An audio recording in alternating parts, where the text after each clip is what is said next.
A partir de este momento comienza la parte editorial de Platica con Ángel correspondiente al viernes 24 de junio del año en curso, el año 2022.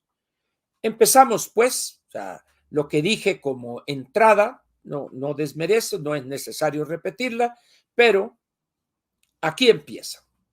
¿Qué hacer ante este nivel de inflación que tenemos?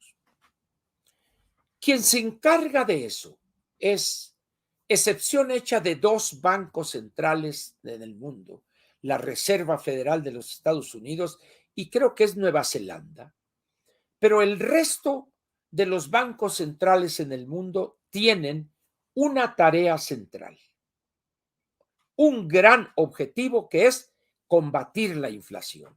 O dicho de otra manera, técnicamente correcta, mantener la estabilidad en materia de precios, es decir, que la inflación sea reducida y se ha fijado una tasa del 2% como estabilidad inflacionaria. Muy bien.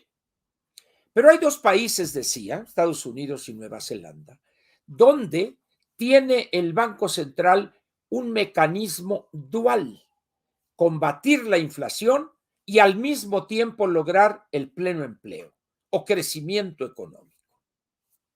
Sin embargo, la teoría monetaria dice que eso es inalcanzable. No se puede, o es una cosa o es la otra. Pero bueno, hay casos en que se presentan situaciones donde algunos economistas dicen, no, es que sí se pueden las dos cosas, pero serían más bien discontinuidades que la regla general. De tal manera, pues, que ante esa tarea constitucional central de nuestro Banco Central, el Banco de México, que es mantener la estabilidad de precios, dicho de otra manera, controlar y reducir al máximo, sería el 2%, la tasa objetiva de Banco de México es el 3%, la de Estados Unidos es el 2%. ¿Ah? ¿Cómo lo hace la banca central? Bueno, hay un gran instrumento para eso que se llama la política monetaria. La política monetaria consiste esencialmente de estas herramientas. Primero, el fijar la tasa de interés prima, le llaman en Estados Unidos, the prime interest rate, la tasa prima. En México se llama la tasa interbancaria a 24 horas. Estas tasas son las que determinan las otras tasas. Va a decir, oiga, ¿por qué si está hablando de 7.75 y en la tarjeta de crédito me cobran el 80%? Porque hay una serie de factores que inciden en el precio del crédito. Algunos que no saben de esto dicen el precio del dinero, el costo del dinero. No, la tasa de interés es el precio del crédito o el precio del capital, dicen algunos otros. Pero no es el costo del dinero, eso no existe, el costo del dinero. Pero bueno, y se dicen analistas. Muy bien. Entonces, esa política monetaria, decía, consta, primer elemento, tasa de interés que la fija el Banco Central. Esa tasa de interés puede tener, dependiendo de las circunstancias, dos efectos. Uno, tratar de reducir las presiones inflacionarias o hacer estallar la burbuja inflacionaria. ¿Cómo se logra eso? Elevando la tasa de interés.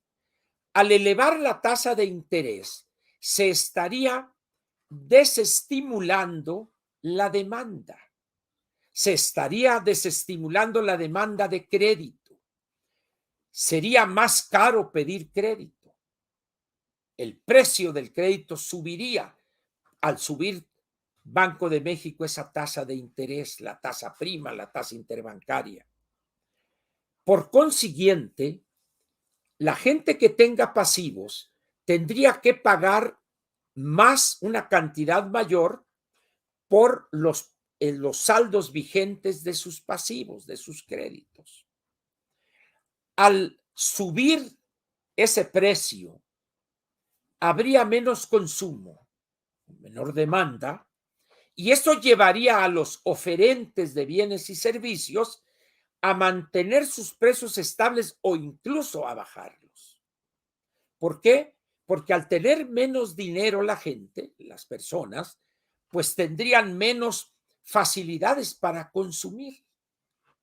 Entonces, para que la gente empiece a consumir, el oferente baja sus precios. Por lo consiguiente, el efecto a lograr con ese aumento de la tasa de interés sería bajar los precios y, por lo tanto, reducir el crecimiento de la inflación o la variación de los precios. A la inversa, cuando hay una economía que está estancada, que no hay cómo comprar, cómo consumir, ¿qué hace Banco de México? Lo contrario, baja la tasa de interés, abarata el crédito, es decir, baja el precio del crédito, la gente pide prestado y consume. Y eso tiene un efecto en aumentar la demanda, por lo tanto, del consumo, la producción, etcétera, etcétera. Y entonces esa reducción de la tasa de interés contribuye a que se mueva la economía. Ese es el primer instrumento, la tasa de interés. Segundo instrumento, en el mercado hay algo que se llama, para no meternos que si la base monetaria, el M1, el M2, etcétera. Vamos a decir que en toda sociedad, en toda economía, hay una cantidad X de dinero que tienen los ciudadanos, los agentes económicos privados, todos. Muy bien. Si por alguna política equivocada de la banca central se le fue inyectando a esa economía dinero, liquidez, pero si las industrias, si la industria, si la economía no aumenta la oferta o la producción en la misma magnitud o a la misma velocidad que la inyección de liquidez, entonces habrá muchos pesos, mucho dinero, tratando de comprar menos, una cantidad menor de productos que no ha crecido en el mismo porcentaje que la liquidez en la economía. ¿Eso qué significa? Que el precio de ese producto que habrá que pagar es mayor porque hay mucho dinero buscando una cantidad pequeña de productos.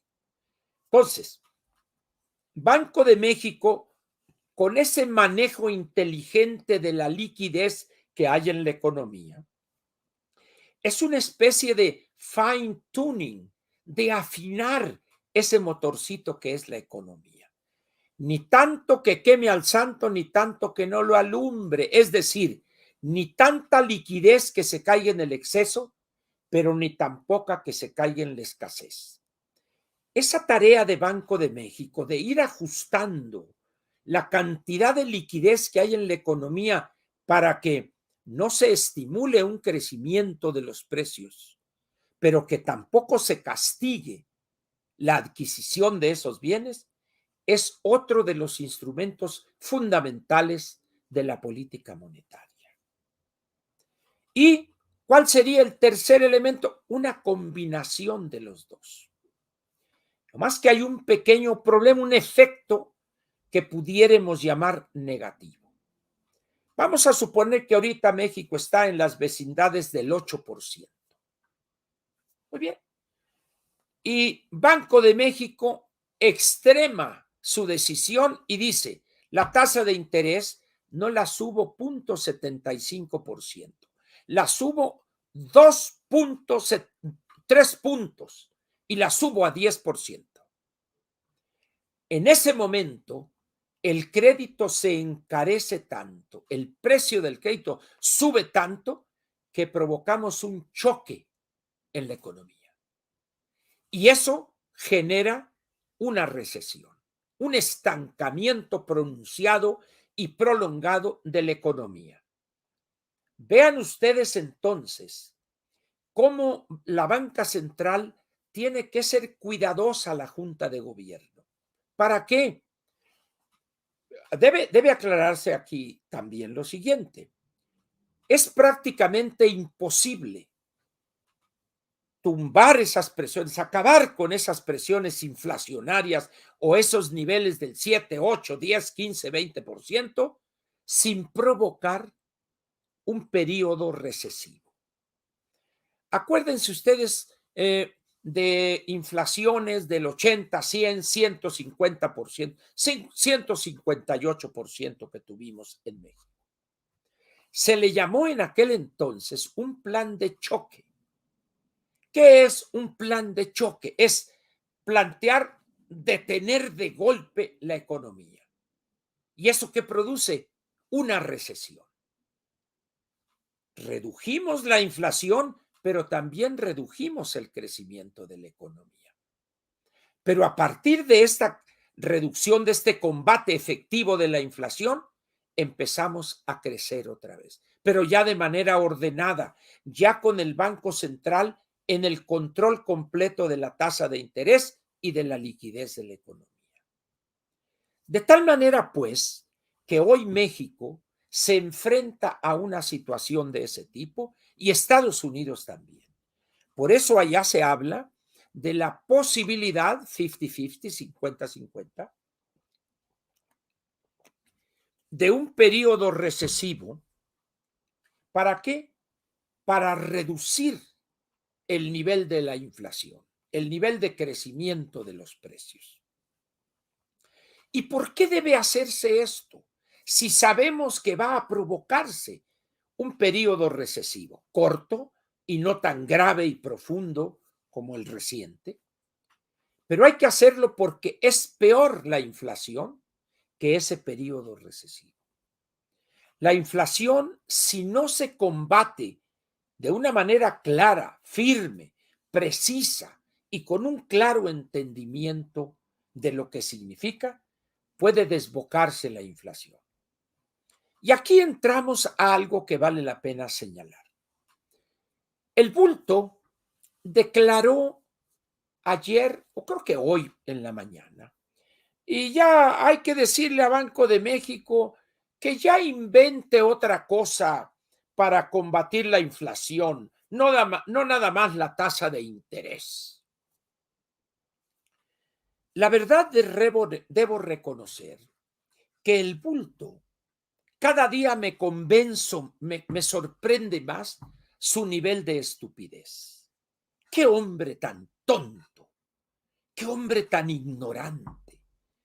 Sin conocer lo más elemental del papel de la banca central, de política monetaria, del papel que juega la tasa de interés y la liquidez en la economía. Le dice a Banco de México, ya vayan pensando en otro instrumento, porque aumentar las tasas de interés produce recesión. ¿Sabrá que no hay otra forma? ¿Sabrá que no hay otro instrumento más que o es bajar la inflación subiendo drásticamente la tasa de interés y se puede combinar también con secar la economía, sacar liquidez de la economía? No hay más que esas dos cosas. Subir la tasa de interés implica también crear recesión. Y si se equivoca la banca central, podría estar generando un periodo recesivo más prolongado de lo necesario o más profundo de lo debido.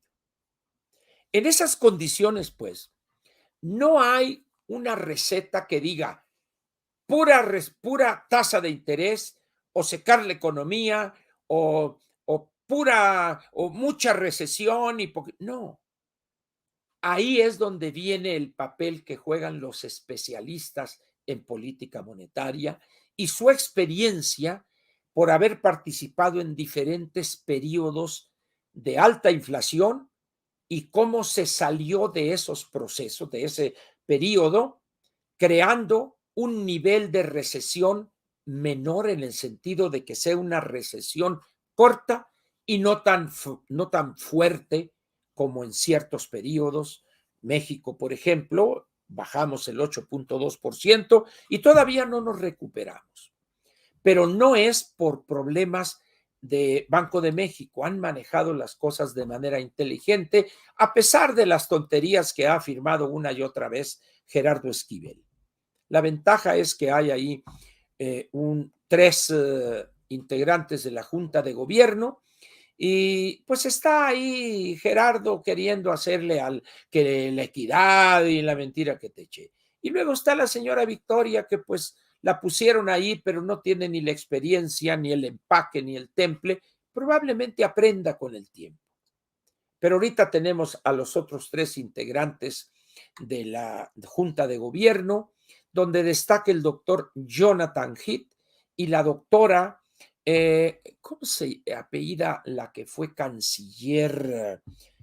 Creo que fue Espinosa Cantellano. Ella es hermana de la que fue canciller de nuestro país.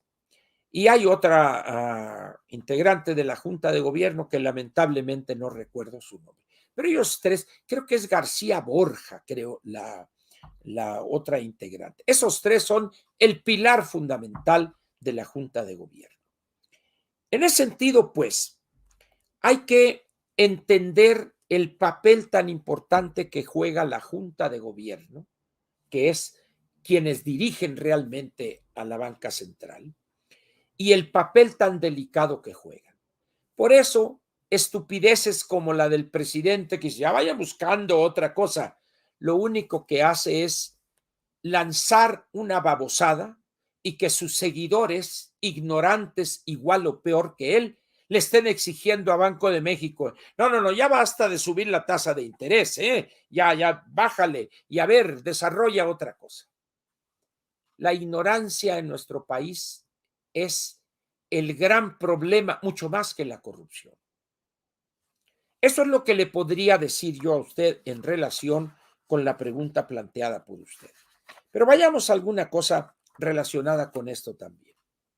El problema de la inflación hoy, sobre todo a aquellos menores de 40 años, que no les tocó aquella época nefasta por las locuras 12 años de López Portillo y el presidente Echeverría.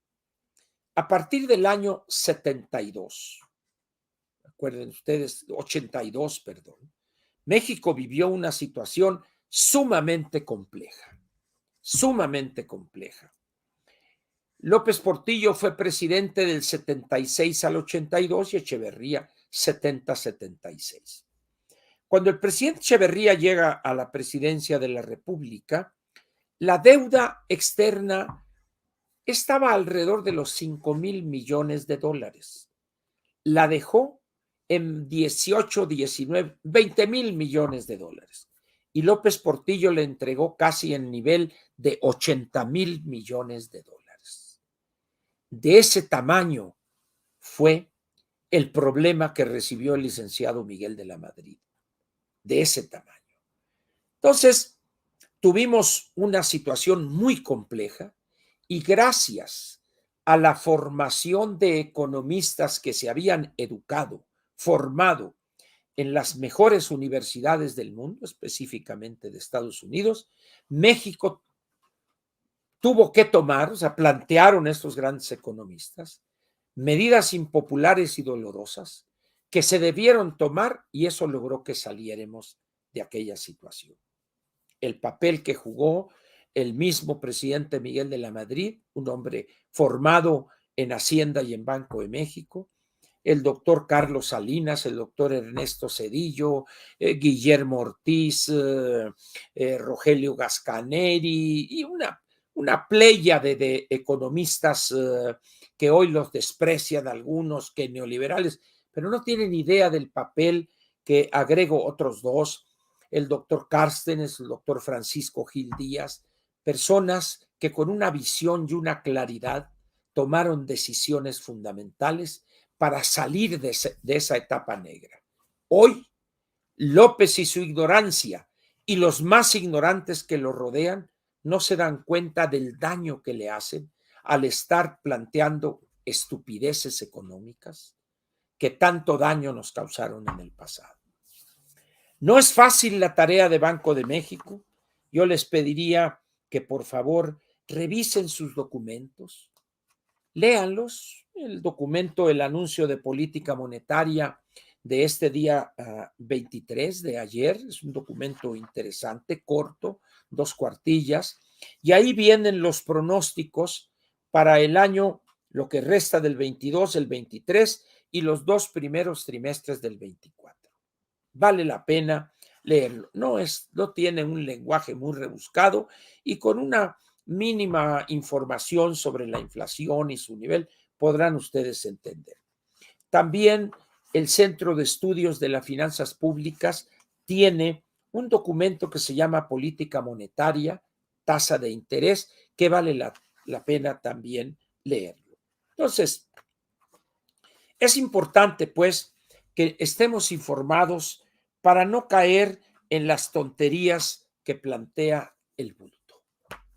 Muy bien, vayamos ahora a otro de los temas.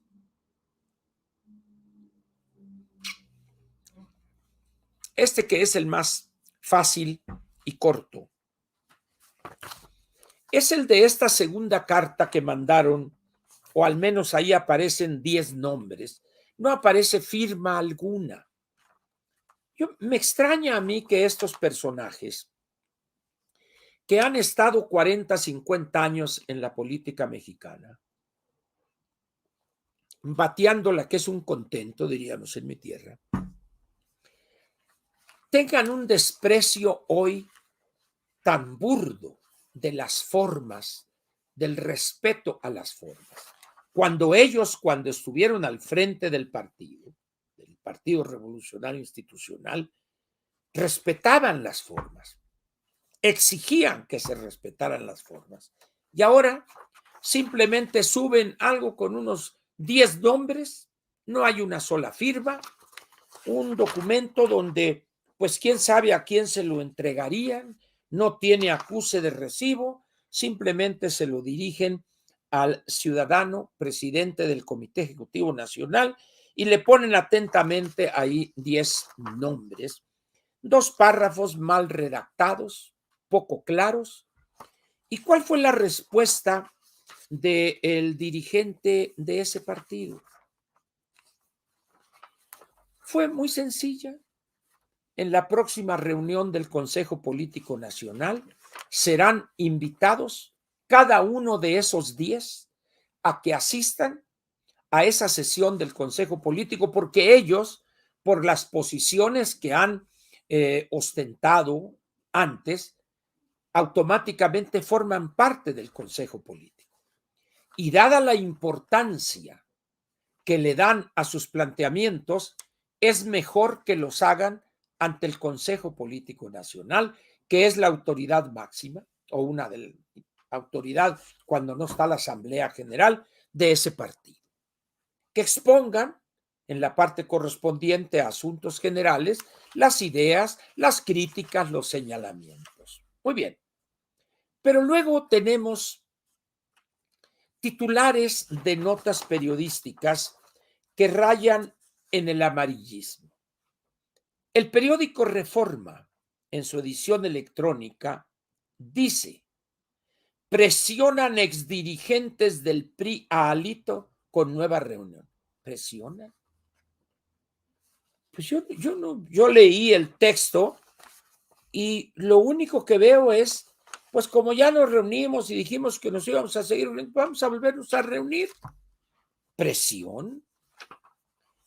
Yo no sé a qué se debe el uso de este lenguaje tan raro en el caso de Reforma, pero entiendo que se trata hoy de golpear al presidente de ese partido.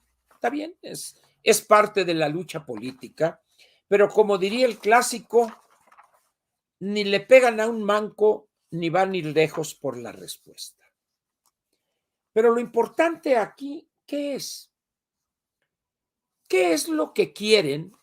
Y viendo las cosas desde fuera, como ciudadanos nosotros, y que estamos ante esta posibilidad de fortalecimiento político ante las elecciones del año próximo, 2 de gubernaturas, y las elecciones del año 24, 9 gubernaturas, 300 distritos federales de mayoría relativa, 64 senadores, 32 fórmulas, más 32 de primera minoría, y la presidencia de la República, por supuesto.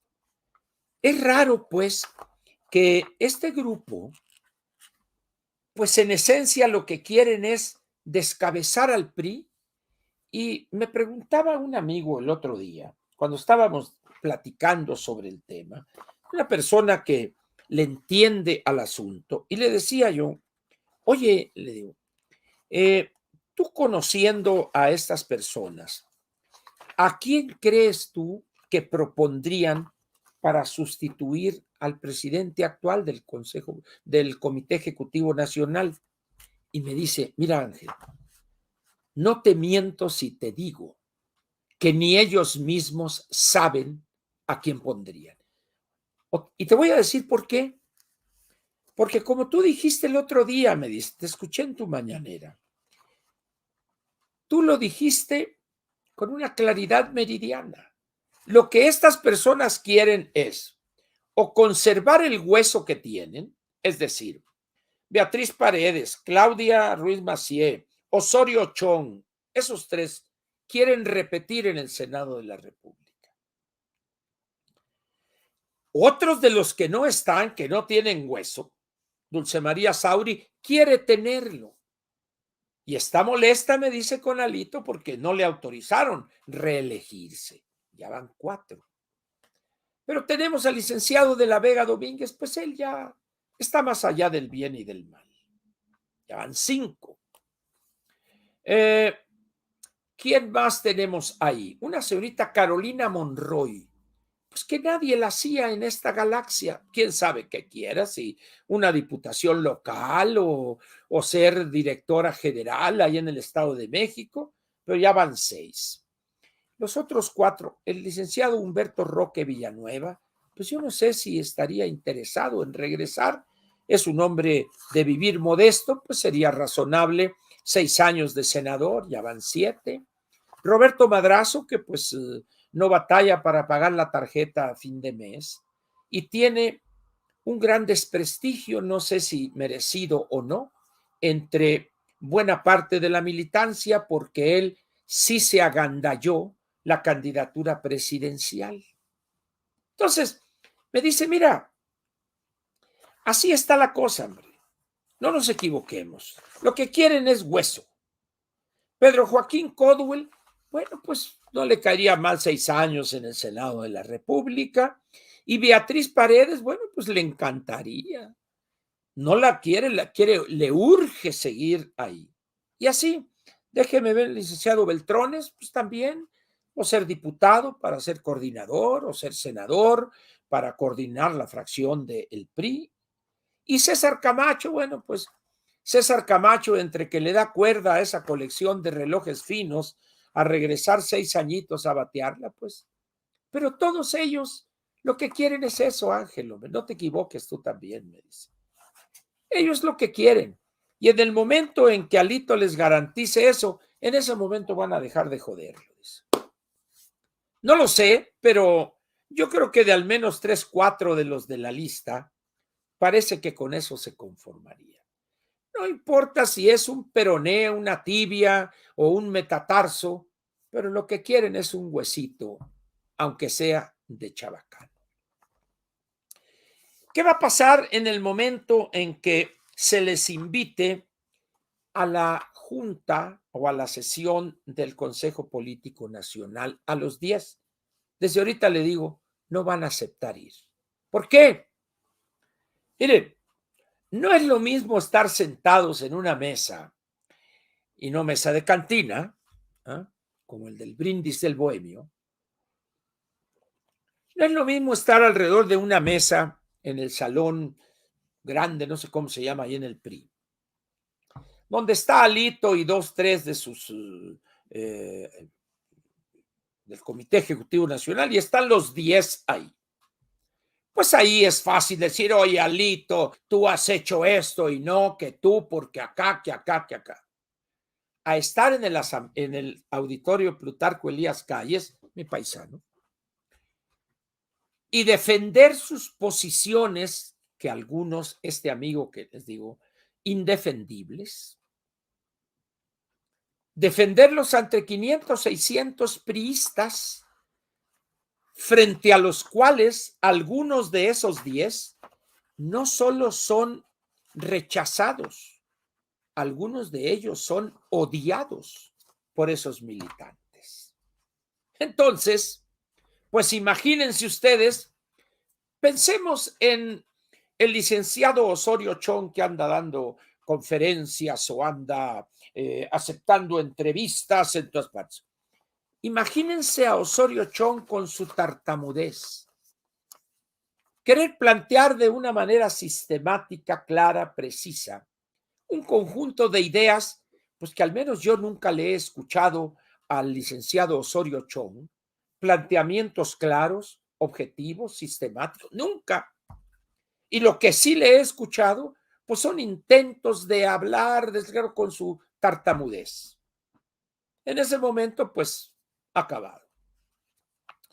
Imagínense ustedes a Beatriz Paredes con esa habla que tiene así entre poética y de alto nivel literario, y con esa escuela que ya ha estado en ella casi 50 años, desde mediados de los años 70 del siglo pasado, pues duerme a la audiencia.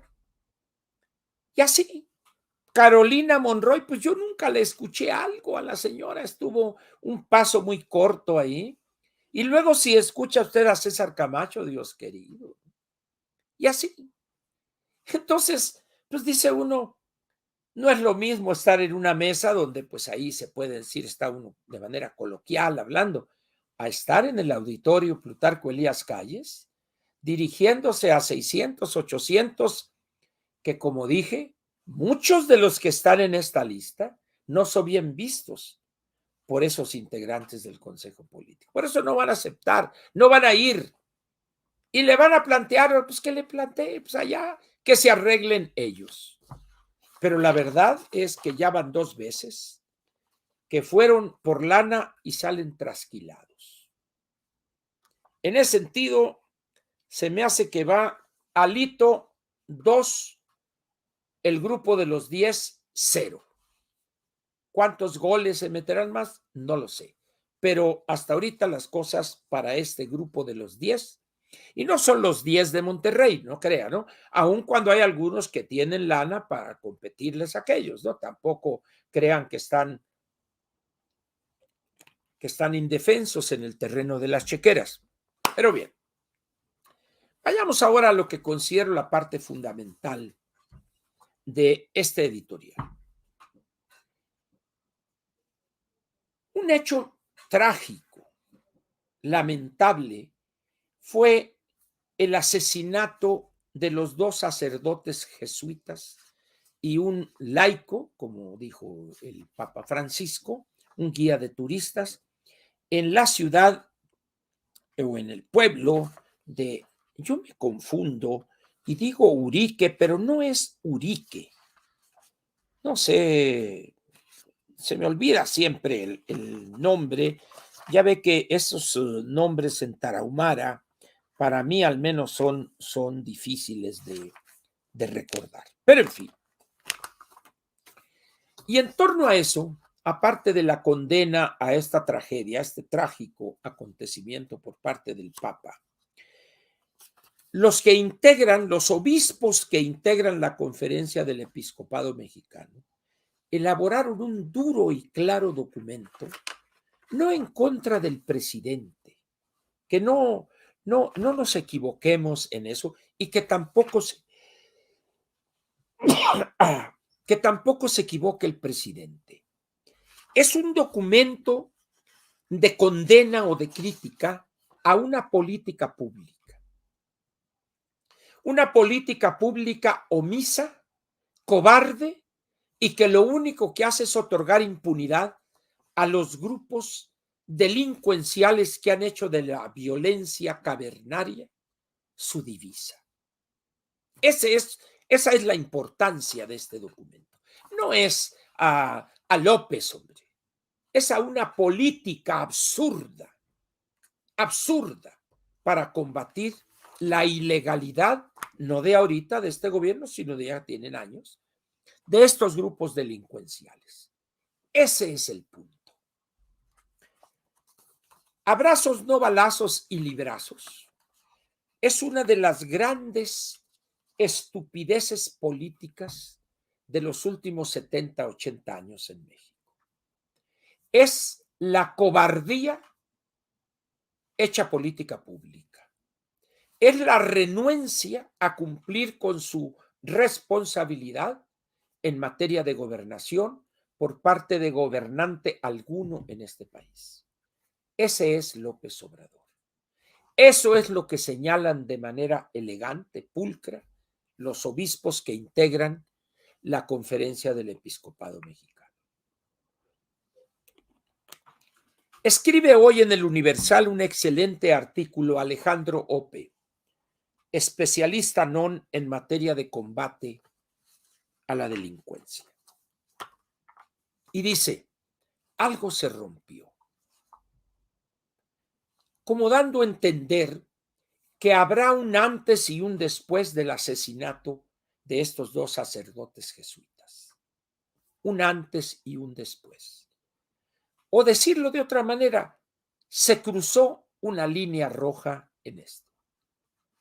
López será recordado, aun cuando llame esto ruin él mismo, va a ser recordado por este crimen.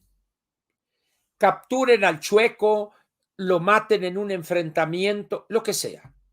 López no podrá eludir la responsabilidad de este crimen, por más que lo intente, por más que digan sus simpatizantes. Está marcado ya. Muchas marcas, muchas rayas al tigre le hemos puesto o se ha puesto él mismo en estos casi 4 años, pero raya como esta, ninguna otra. Es tan cínico y es un hombre que tanto desprecia a sus gobernados y la tragedia que enfrentan, que ayer tuvo el cinismo de irse a jugar béisbol.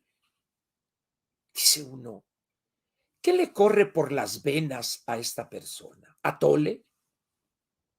¿Cómo es posible que en estas condiciones, en que su estrategia está demostrando de manera evidente que es un fracaso, el señor le vale y se va a jugar béisbol? ¿A qué se debe esto? ¿Qué explica este desprecio por la suerte de los gobernados por parte de López Obrador? Que el tipo no tiene la menor idea de lo que es gobernar este país y empezar a enfrentar sus problemas centrales. Y de ahí que lo que le queda es recurrir al cinismo. Vámonos a echar una cascarita, un béisbol ahí, hombre. Como dice él, vámonos a macanear. No, señor. El béisbol no es de macanear, porque ni eso sabe. Presume que sabe de béisbol. Es un hombre que nunca ha jugado béisbol, hombre. Jugando béisbol mató a un amiguito, un compañero allá, y tuvo que irse de ese pueblo. Y desde entonces ya no ha hecho béisbol, hombre. Simplemente véanle el rumen, el tinaco rotoplas que tiene de frente como defensa de tráiler. Beisbolista ese. No, hombre. No, por favor. El béisbol es un deporte serio que requiere inteligencia, capacidad de análisis ante situaciones complejas y resoluciones rápidas. López no tiene esa capacidad para analizar esas situaciones. El béisbol es un deporte de números, de estadísticas, de saber encontrar en ese cúmulo de datos una perla. López no es de esos. López no tiene neuronas suficientes para eso. Pero en fin, ¿qué va a pasar pues con esto? Miren, hay dos hechos que no podemos dejar de mencionar juntos. El del asesinato, de esta tragedia que duele de los obispos, como duele las 120 y tantas mil muertes, al margen de si eran criminales o no.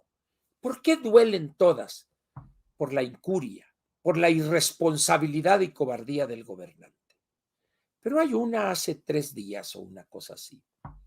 Esta comisión que se formó, que la verdad de la guerra sucia, un nombre complejísimo y largo, donde el secretario de la Defensa Nacional, que no es santo de mi devoción, lo aclaro, me parece que es un hombre que ha deshonrado el uniforme, es un hombre que con su actitud lacayuna ha causado un gran desprestigio al ejército mexicano. Pero eso es otra cosa. El llevarlo ahí y Alejandro Encinas, que armó y llevó a esa gente, y el presidente permitir que al comandante del ejército mexicano le gritaran, lo ofendieron de esa manera, cuidado, presidente, está usted provocando algo de alcances incalculables en este momento. Pero son varias las cosas donde nosotros vemos cómo es ofendido, humillado el ejército mexicano. Y todo por la orden de López de no responder ante las ofensas, los golpes, el arrebatarles el arma, patearlos ya tirados. Y luego tenemos esta actitud, esta conducta frente a lo que pasó allá en Chihuahua, en la zona tarahumara. Y luego responder, pero ¿por qué yo?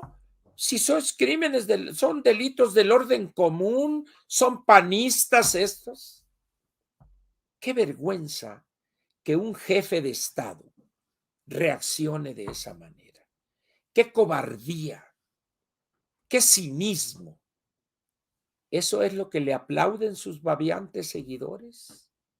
¿Eso es lo que merece por eso ser adorado y aplaudido?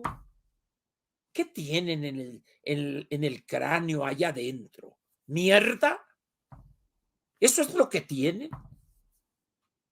Cuidado, señores, porque el país no puede aguantar permanentemente o por siempre una gobernación como la que desarrolla López Obrador. Y voy a dar un último detalle en relación con esta realidad que ya está entre nosotros. Hoy viernes, en el diario oficial aparece las tarifas del IEPS a partir del 25 de junio, a partir de mañana a las 4 de la mañana, donde, una vez más, se nos comunica donde el Ejecutivo Federal renuncia a cobrar un solo centavo del IEPS que le tiene autorizado el Congreso de la Unión. Y segundo, donde dan los números correspondientes a reducir del impuesto sobre la renta a pagar provisionalmente cada mes por cada litro de gasolina verde, de la Premium también y del diésel. El caso que tomamos nosotros es el de la gasolina regular. A los 5.49 del IEPS, que no se está cobrando, hay que agregarle 5 pesos 67 centavos de impuesto de la renta que se deja de cobrar por cada litro. Pero hace una semana, estos 5.67 a partir de mañana eran 7 pesos con un centavo. ¿Y por qué esta reducción? Porque el barril de petróleo de los crudos marcadores bajó de 112 a 102 dólares, centavos más, centavos menos. Pero eso no quiere decir que hayamos resuelto el problema de los altos precios de las gasolinas que importamos y del diésel. Y por otra parte, la semana próxima vamos a tener ese ese evento, dicen los que no saben hablar español, ese acto donde se va a inaugurar la refinería Dos Bocas. No es cierto. Nada se va a inaugurar. Es pues un conjunto de obras ahí, de pegostes, pero posiblemente allá por los años 24 a la mitad, quizá esté entrando en un periodo de pruebas, si bien les va. Y esa cosa, el año próximo ya no vamos a importar gasolina, vamos a refinar todo el petróleo que producimos aquí. Miren, ahorita México está extrayendo diariamente, para no equivocarnos, vamos a decir 1.600.000 barriles diarios de petróleo. Es lo que estamos extrayendo. Parte pesado y parte ligero. Muy bien. Refinar todo ese volumen, es imposible. No alcanza la capacidad de refinación de las 6 refinerías más la que dice él que ya nomás estén pruebitas ahí. Pero vamos a suponer que sí podamos refinar ese 1.600.000 barriles diarios. Vamos a suponer.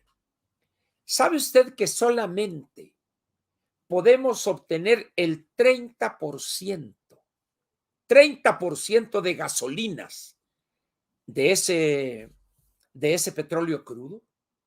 Es decir, que a lo más estaríamos produciendo 480.000 barriles diarios de gasolinas y diésel. Muy bien, o de gasolinas.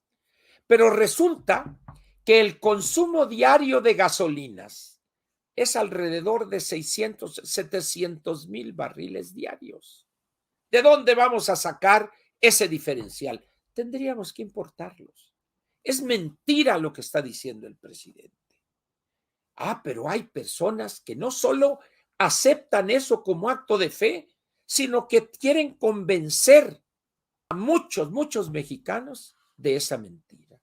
Yo les pediría a ustedes, por favor, se los suplico, que no crean esa mentira. No es cierto.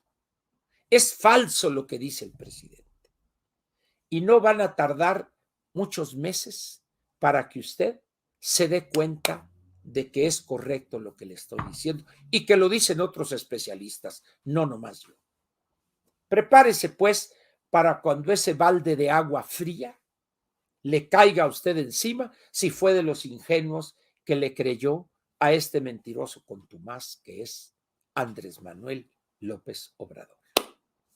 Aquí termina la parte editorial de Platica con Ángel correspondiente al viernes 24 de junio, el mero día de San Juan del año 2022.